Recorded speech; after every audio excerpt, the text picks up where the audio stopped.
السلام علیکم ورحمۃ اللہ وبرکاتہ۔ آج بڑی اہم حدیث پڑھوں گا کہ ختم نبوت پر دلیل۔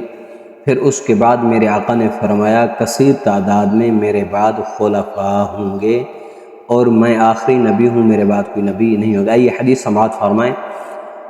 ابا ہریرہ رضی اللہ تعالی عنہ فسمعته يحدث عن النبي صلی اللہ علیہ وآلہ وسلم قال كانت بنو إسرائيل تسوسهم الأنبياء كلما هلك نبي خلفه نبي وإنه لا نبي بعدي وسيكون خلفاء فيكثرون۔ اس حدیث کا ترجمہ سماعت فرمائیں۔ رسول اللہ صلی اللہ علیہ وآلہ وسلم نے ارشاد فرمایا بنی اسرائیل کے انبیاء ان کی سیاسی رہنمائی بھی کیا کرتے تھے۔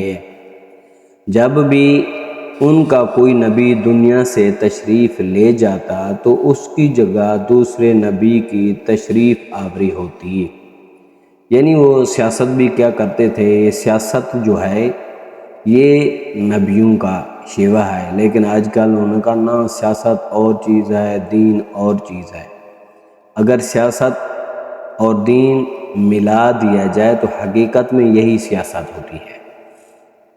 تو آگے کیا فرمایا کہ جب کوئی نبی تشریف لے جاتا تو اس کی جگہ دوسرے نبی کی تشریف آوری ہوتی۔ میرے آقا نے فرمایا لیکن یاد رکھو میں آخری نبی ہوں۔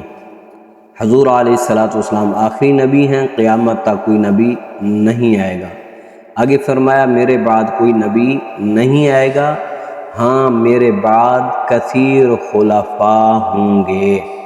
اور جو خلفاء کا انکار کرتے ہیں تو یہ میرے آقا نے تو فرما دیا ہے کثیر تعداد میں ہوں گے، اور 3-4 کے بعد کثرت ہی پئی جاتی ہے۔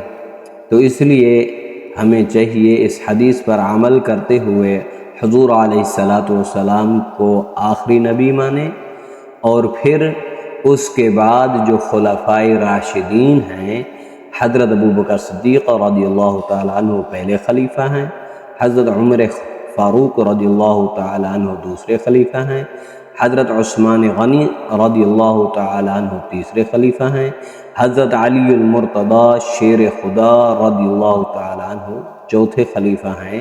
تو میرے آقا کے اس فرمان کے مطابق ہمیں انہیں بھی ماننا چاہیے، ان کی خلافت کو ہم مانیں گے تو ایمان والے ہوں گے۔ تو دعا ہے اللہ تعالی ہم سب پر اپنا خصوصی فضل و کرم